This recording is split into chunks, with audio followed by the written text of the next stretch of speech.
Hello there. Welcome. Find a comfortable spot and let's get settled in. There's no need to focus too intently. Just let the story wash over you. We're going to drift back in time tonight to an age of empires, crowns, and questionable dental hygiene. We're talking about the Habsburgs, a family that through a series of very fortunate or unfortunate marriages, depending on your perspective, ended up running a significant portion of the world. They were famous for their power, their piety, and a jawline you could open a can with. Our story begins with a man who was, for a time, the most powerful person in Europe. His name was Charles. A simple name, really, for a man with a very complicated list of titles. He was Charles V, Holy Roman Emperor. He was also Charles I, King of Spain and Archduke of Austria, and Lord of the Netherlands and King of Naples. The list goes on. It was less a resume and more of a geographical survey. He inherited so much land so quickly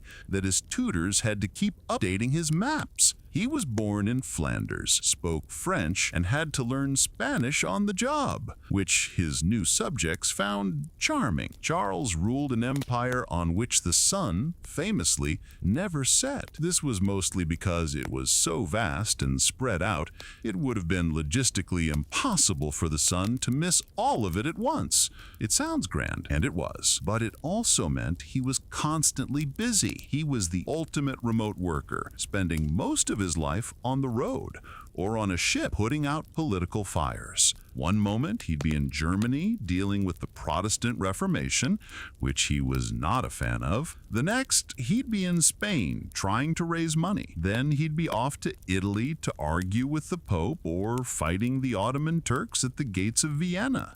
It was a very demanding travel schedule. He probably had platinum status with every horse and carriage company in Europe. Now, for a man who held the world in his hands, Charles had a few very human problems.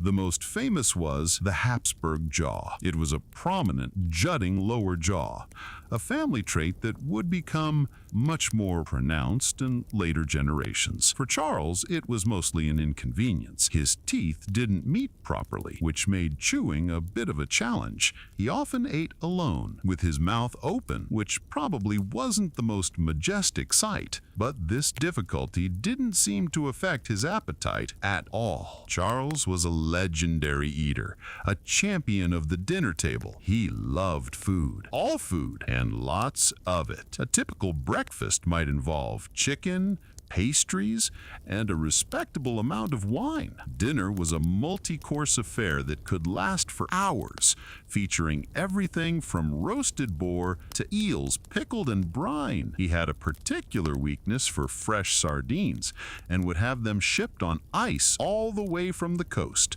which in the 16th century was the height of luxury refrigerated transport. His doctors, naturally, were concerned. They would beg him to eat less, to perhaps swap out the fourth helping of pork for a nice, sensible apple. Charles would listen patiently, nod, and then order another plate of sausages. He once famously told an advisor who was worried about his health, "I can't live on a little bit of food," which is a very relatable sentiment, to be fair. But his diet, combined with his dental situation, meant his health was a constant battle. He suffered terribly from gout, a painful condition that left his joints swollen and inflamed.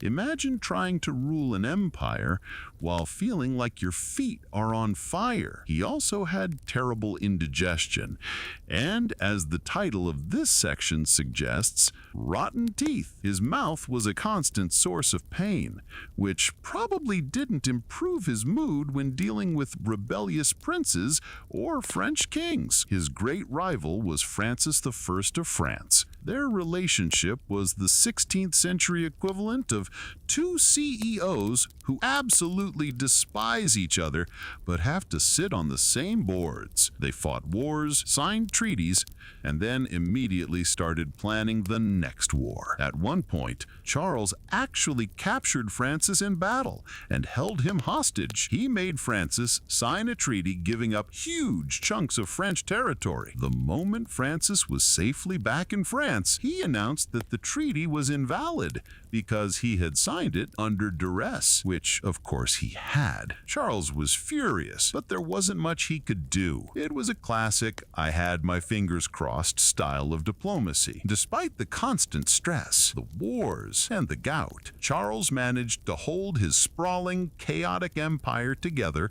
for 40 years. He was a deeply religious man, a staunch Catholic, who saw the rise of Protestantism not just as a political problem, but as a personal failure. He spent decades trying to stamp it out, but it was like trying to put out a forest fire with a water pistol. The harder he tried, the more it spread. It was exhausting, and by his late 50s, he was done, completely and utterly burned out. So, in a move that shocked everyone, he decided to retire. He just gave it all up. He abdicated. He split his massive inheritance between his son, Philip, and his brother, Ferdinand. He gave Spain, the Netherlands, and the Americas to Philip. He gave the Holy Roman Empire to Ferdinand. It was the largest retirement package in history. And then he moved to a small, quiet monastery in Yuste, Spain. He wanted to live out his final days in peace and prayer. But even in retirement, he couldn't quite give up his old habits.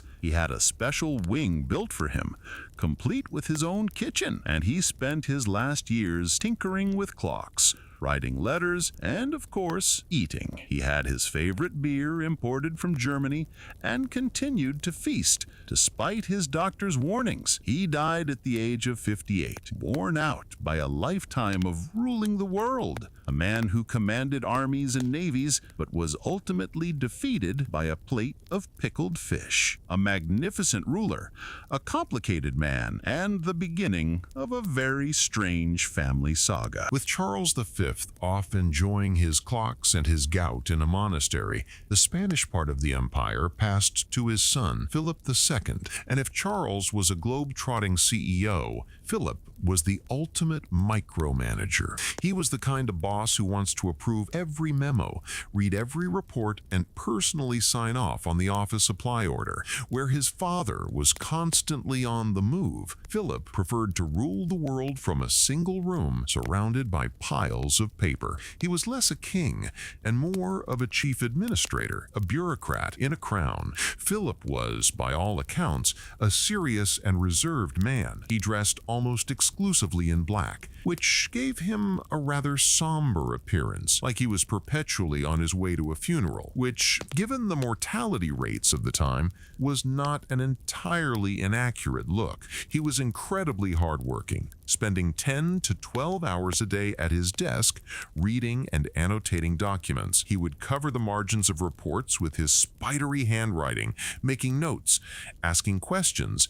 and demanding more information. Nothing was too small for his attention. He would personally dictate letters about troop movements in the Netherlands, then turn around and dictate a memo on the proper way to distribute fruit from the royal orchards. He trusted no one to do the job as well as he could, which meant he was always buried in an avalanche of paperwork. His empire was run by ink and quill. To facilitate this very stationary style of rule, he built himself a new capital, Madrid. And just outside Madrid, he built his masterpiece, a palace, monastery, mausoleum hybrid called El Escorial. It wasn't designed to be comfortable or beautiful in a cheerful way.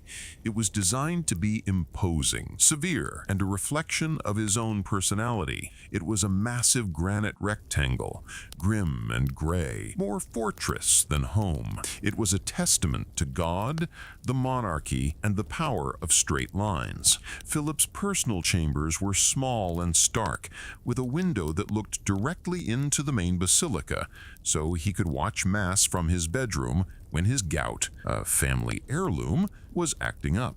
He lived and worked in the heart of this stone behemoth, a spider in a granite web with threads of paper stretching out across the globe. Philip's personal life was a series of quiet tragedies. He was married 4 times, and each marriage was a political arrangement that ended in heartbreak. His first wife, Maria Manuela of Portugal, died shortly after giving birth to their son, the infamous Don Carlos. His second wife was Mary I of England, also known as Bloody Mary. This was a purely political match designed to bring England back to Catholicism. Philip traveled to England for the wedding, a rare trip for him. He apparently found the country damp and the food terrible. Mary was supposedly devoted to him, but he was less enthusiastic. The marriage was childless, and when Mary died, so did Philip's claim to the English throne and his hopes of a Catholic England. He proposed to her successor, Elizabeth I,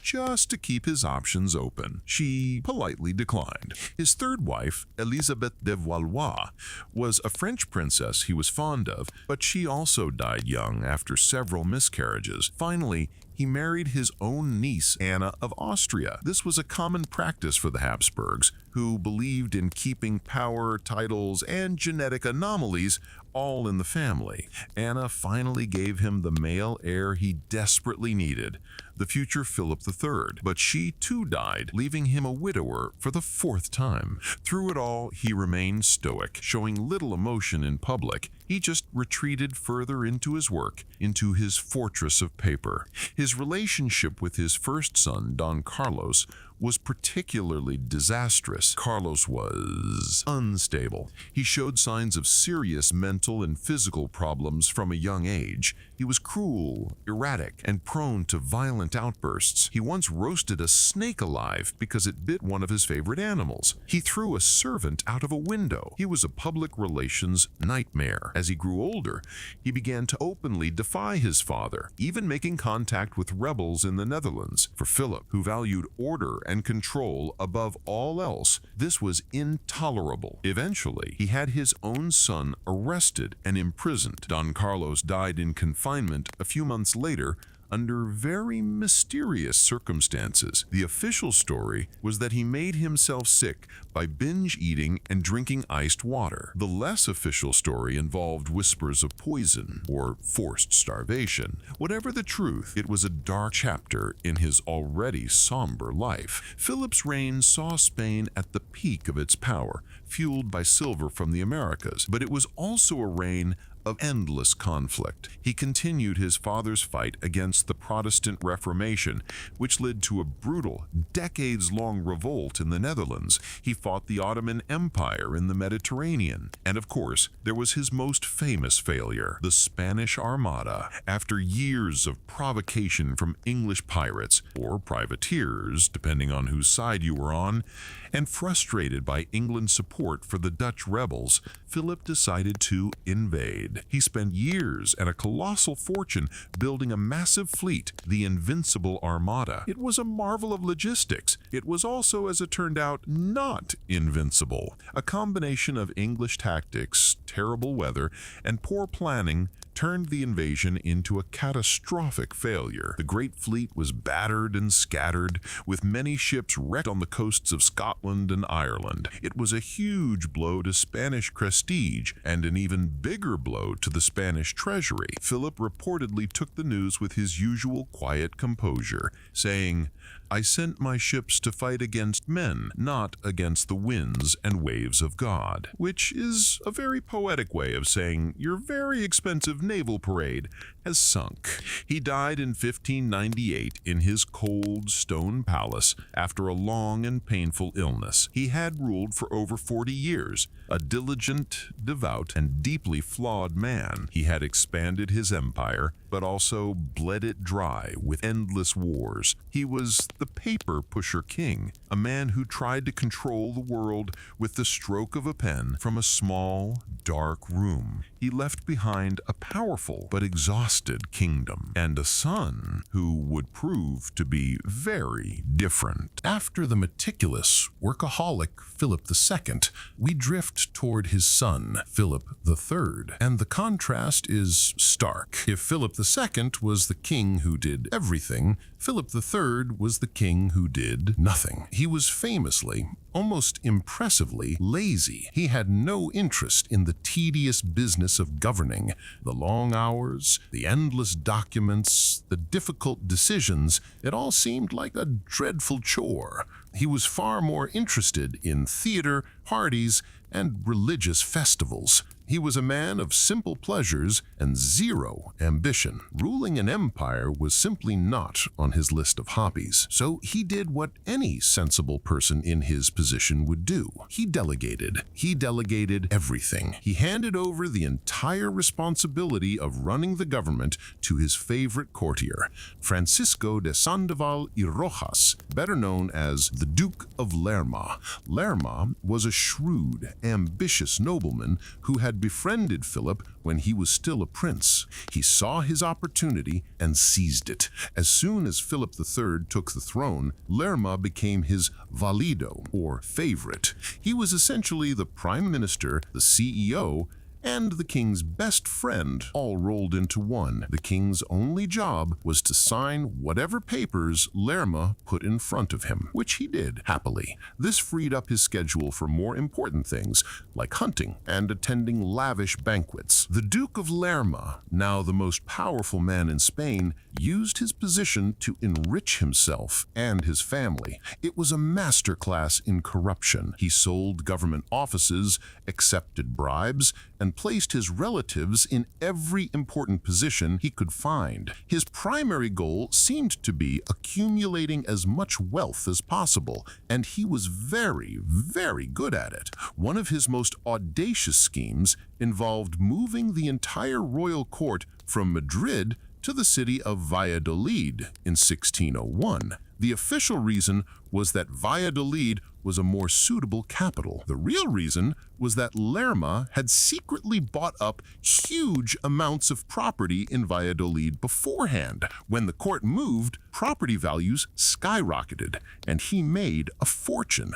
Then, after a few years, once he had milked Valladolid for all it was worth, he convinced the king to move the court back to Madrid, after the city paid him an enormous bribe to do so. It was brilliant in a completely shameless sort of way. While Lerma was busy turning the government into a personal piggy bank, King Philip III was living his best life. He spent extravagantly on court entertainments. The royal budget for parties and religious ceremonies ballooned. The king was deeply pious, but his piety often manifested in expensive public displays. He would attend elaborate religious processions and fund the construction of new monasteries, all while the state finances were crumbling. The government was drowning in debt, the silver from the Americas was being spent before it even arrived, and the economy was in a slow, steady decline. But the court parties were fantastic. Perhaps the most famous story about Philip III, the one that perfectly encapsulates his reign, concerns his death. It's probably apocryphal, but it's too good not to tell. The story goes that the king was sitting too close to a fire. The heat became intense, and he began to sweat profusely. He was overheating, but he didn't move. Protocol dictated that only a specific nobleman, the Duke of Uceda, was allowed to move the king's chair. Unfortunately, the Duke of Uceda was not present, so the king just sat there, roasting, because no one else had the authority to pull him away from the fire. By the time they found the correct duke, the king had caught a fever from the ordeal and later died. It's a perfect tragic-comic metaphor for his reign, a system so rigid and absurd that it paralyzes itself, with a king who is a passive victim of his own circumstances. The reality of his death was likely more mundane. a fever, and a nasty skin infection. But the legend persists because it just feels so right. A king cooked by his own court's ridiculous rules. Under Lerma's guidance, Spain pursued a policy of peace, not because it was a noble goal, but because war was expensive and bad for business. Lerma signed a truce with the Dutch, temporarily pausing a conflict that had been draining Spain for decades. He made peace with England. This period was known as the Pax Hispanica, the Spanish peace. On the surface, it seemed like a good thing. The constant bleeding of men and money stopped. But it was a peace born of exhaustion, not strength. The empire was quietly decaying from the inside. The military was neglected, corruption was rampant, and the economic problems were simply ignored, not solved. Eventually, even the passive Philip III began to notice that Lerma might be a bit too powerful and a bit too rich. A conspiracy of rival nobles, including Lerma's own son, managed to turn the king against him. To protect himself, Lerma did something very clever. He had the Pope make him a cardinal of the Catholic Church. This meant that attacking him would be an attack on the church itself, a very risky move. It protected him from prosecution, but it couldn't save his job. In 1618, he was dismissed from court. He retired to his vast estates, a fabulously wealthy man, having successfully plundered the Spanish Empire for 20 years. King Philip III died just a few years later in 1621. He left behind a kingdom that was outwardly at peace, but inwardly was a complete mess. He had inherited a superpower and treated it like a hobby, a nice, quiet man who presided over a quiet, steady decline, all because he just couldn't be bothered. The throne now passed to Philip IV, and in some ways, he was a step up from his father. He was more intelligent, more cultured, and seemed to have a genuine sense of duty. But in the one way that mattered most, he was exactly the same. He had no interest in the day-to-day grind of governing. So, like his father, he immediately found his own valido to run the country for him. This time, it was Gaspar de Guzman, the Count Duke of Olivares. Olivares was the polar opposite of the Duke of Lerma, where Lerma was charming, slick, and primarily interested in making himself rich. Olivares was a brusque, work-obsessed reformer who was genuinely dedicated to restoring the glory of Spain. He was ambitious and arrogant, but he truly believed he could fix the empire. He saw the corruption and decay that had set in under Philip III and was determined to reverse it.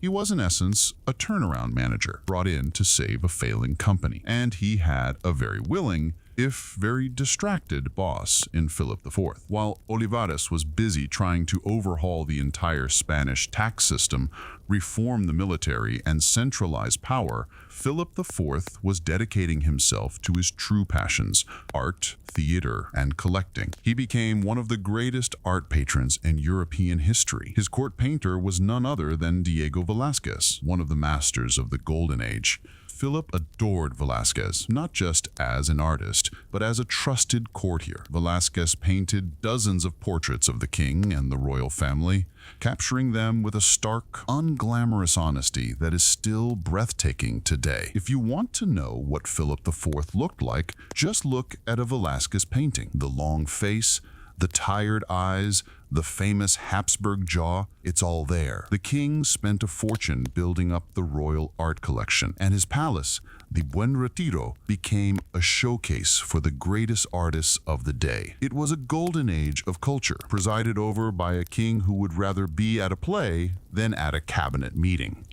This created a strange contrast. Inside the palace walls, there was poetry, music, and some of the most beautiful art the world had ever seen. Outside the palace walls, the empire was falling apart. Olivares' reform program was a massive undertaking. His central idea was the Union of Arms, a plan to get all the different kingdoms of the Iberian Peninsula, like Catalonia, Portugal, and Aragon, to contribute soldiers and money to a single, unified imperial army. Until then, The burden of defending the empire had fallen almost entirely on the kingdom of Castilla. Olivares saw this as unsustainable. He was right, but his plan was deeply unpopular. The other kingdoms cherished their historic privileges and had no desire to pay for Castilla's wars. And there were so many wars. The truce with the Dutch expired, and Spain was plunged back into the costly 80 Years' War. Then Spain got dragged into the 30 Years' War, a horrifically destructive conflict that engulfed most of Central Europe. Olivares was a hawk, believing that Spain had to fight to maintain its reputation as a great power. He sent armies and money everywhere, convinced that one more victory would turn the tide. But the victories never came. The wars just drained the treasury and demanded more and more from a population that had nothing left to give. Spain, once the wealthiest nation in Europe, was now repeatedly declaring bankruptcy. Olivares worked tirelessly. He was a machine, writing memos, holding meetings, and trying to micromanage a multi-continental war effort. But the harder he worked, the worse things got. His reforms were met with resistance. His wars were a disaster. The pressure was immense. He was trying to hold a crumbling building together with his bare hands. The king, meanwhile, continued to support him, but from a distance. He would sign the decrees and approve the plans, but his heart was with his art collection. He ruled a kingdom in crisis, but his most pressing personal concerns were often things like the lighting for a new Velázquez portrait or the casting for the next court play. The breaking point came in 1640. Olivares' relentless pressure on the regions to contribute to the war effort finally backfired spectacularly.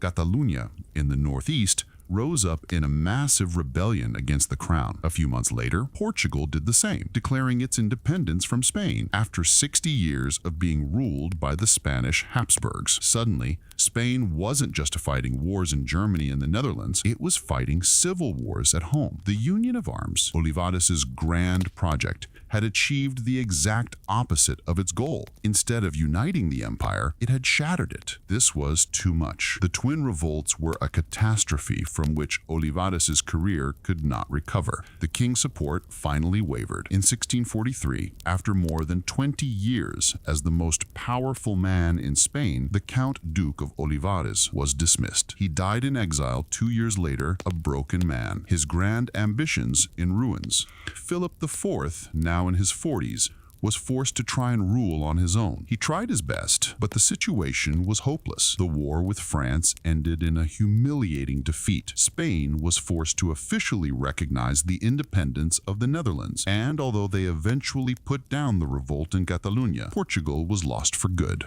The second half of Philip's reign was a long, slow, melancholy decline. He had presided over a cultural golden age, but also a political and military disaster. He died in 1665, leaving the throne to his only surviving son, a sickly 4-year-old boy who was the product of generations of questionable family planning, a boy named Charles. Let's drift now to the final chapter of the Spanish Habsburgs, and it is a strange and deeply sad chapter.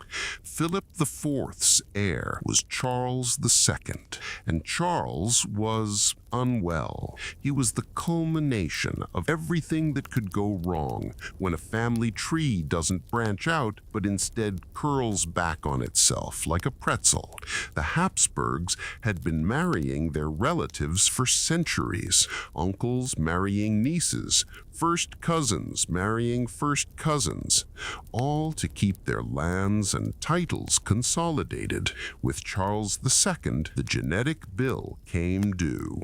His family tree was less a tree and more a tangled shrub. His mother was Philip IV's niece, and his grandmothers were both first cousins. If you go back a few generations, the same names appear over and over again.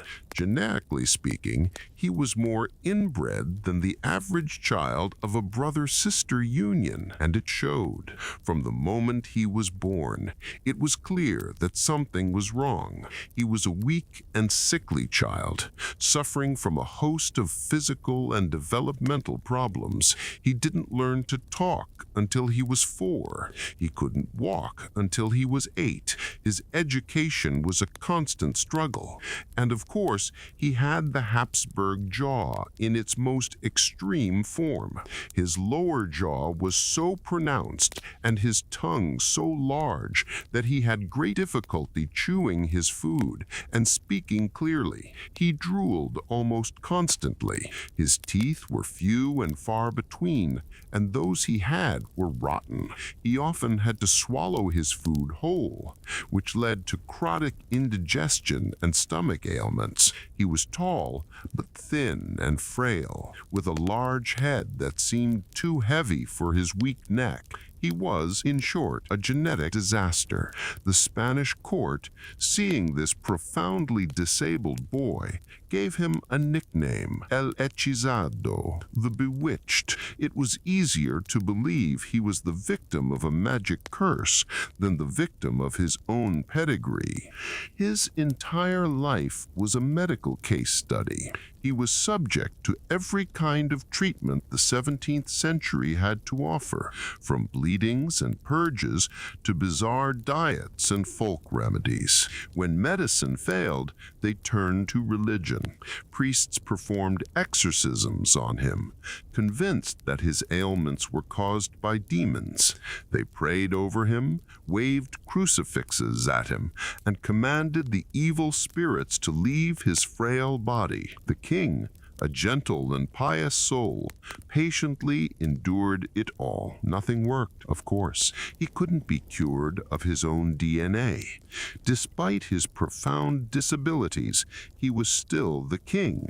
The government was run by a succession of regents, favorites, and court factions who fought for influence over the weak-willed monarch. His mother, Mariana of Austria, acted as regent for the first part of his reign, followed by his illegitimate half-brother, John Joseph of Austria. The court was a snake pit of intrigue, with everyone trying to manipulate the king for their own ends. Charles himself had very little say in how his kingdom was run. He would sign documents placed before him, just as his father and grandfather had done, but he often had little understanding of what they meant. He was a figurehead, a symbol of a decaying dynasty. The single most important political issue of his reign was his health, specifically his ability to produce an heir. The future of the entire Spanish Empire and the balance of power in Europe rested on this one very fragile man. He was married twice, both times for purely political reasons. His first wife was the French princess Marie-Louise d'Orléans. By all accounts, she was a lively and charming young woman who was genuinely fond of her husband. She tried her best to make the marriage work, but it was childless. After 10 years at the Spanish court, she died suddenly. Rumors flew that she had been poisoned by a rival court faction, but it was more likely an illness, perhaps appendicitis. Charles was devastated. He had truly loved her. His second wife was a German princess, Maria Anna of Neuburg. She was chosen for her family's impressive fertility. Her mother had given birth to 23 children. It was hoped she could work a biological miracle. But this marriage was also childless. Maria Anna was a much more political and ambitious figure than her first wife. She dominated her husband and became a powerful player in the endless court intrigues, promoting the interests of her Austrian relatives. The marriage marriage was not a happy one. The pressure to produce an heir was immense, and the constant failures only added to the sense of gloom and decay that hung over the court. Through it all, Charles II endured. He was a kind man by most accounts. He enjoyed simple pleasures, like spending time in the countryside and playing with his dogs. He fulfilled his ceremonial duties as best he could, a sad, shambling figure at the head of a once mighty empire. He was the living embodiment of Spain's decline, weak, infirm, and incapable of securing its own future. As he entered his 30s, his health, never good to begin with, began to fail completely. He suffered from seizures, premature aging, and was often bedridden. The courts of Europe watched him like vultures, waiting for him to die. The great question was who would inherit his vast empire. With no heir, the Spanish succession was up for grabs, and everyone wanted a piece of the pie. The final years of Charles II's life were a grim spectacle. By his late 30s, he looked like an old man.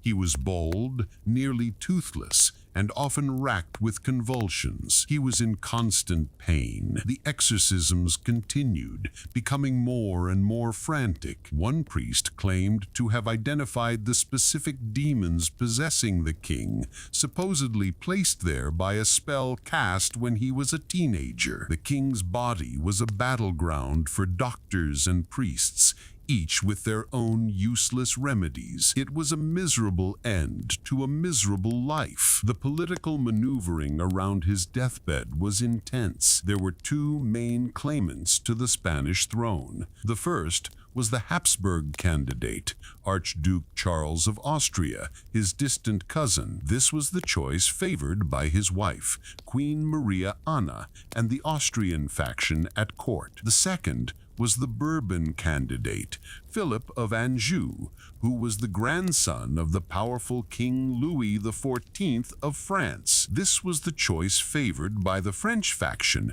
who argued that only the power of France could keep the Spanish Empire intact. The dying king was pressured from all sides. He changed his will multiple times, depending on who had his ear that day. It was the most high-stakes political soap opera in Europe. Finally, in 1700, at the age of just 38, Charles II died. A few weeks before his death, he had signed his final will. In it, he named the French candidate, Philip of Anjou, as his sole heir. He had been convinced that France was the only power strong enough to prevent the dismemberment of his empire. He made this decision, he said, for the good of his people. It was, perhaps, the only significant independent political act of his entire life. When Louis XIV of France heard the news, he famously declared,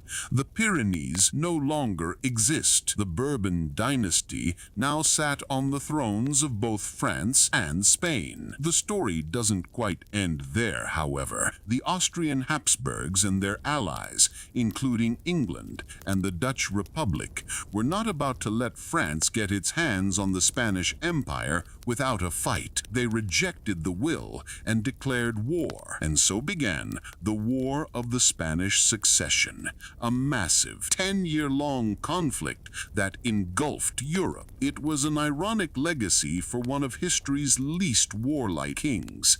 His death, which everyone had been waiting for, plunged the continent into chaos.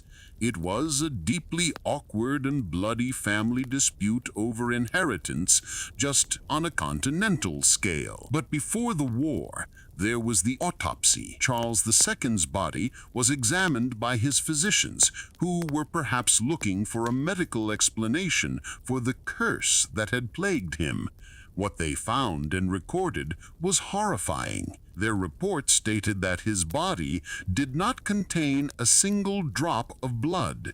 His heart was the size of a peppercorn, his lungs corroded, his intestines rotten and gangrenous. He had a single testicle black as coal, and his head was full of water. While this was likely exaggerated for dramatic effect, it paints a gruesome picture of the physical toll that generations of inbreeding had taken on him. He wasn't bewitched.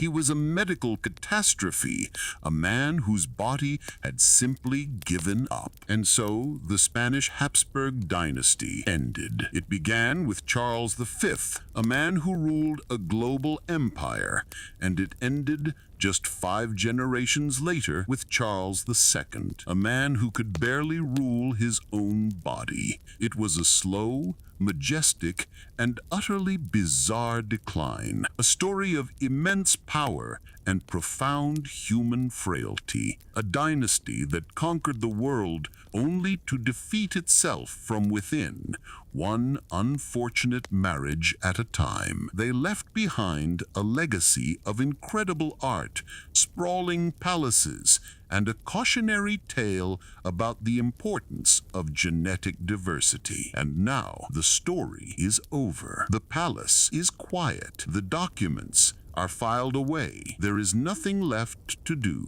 but rest. Good night.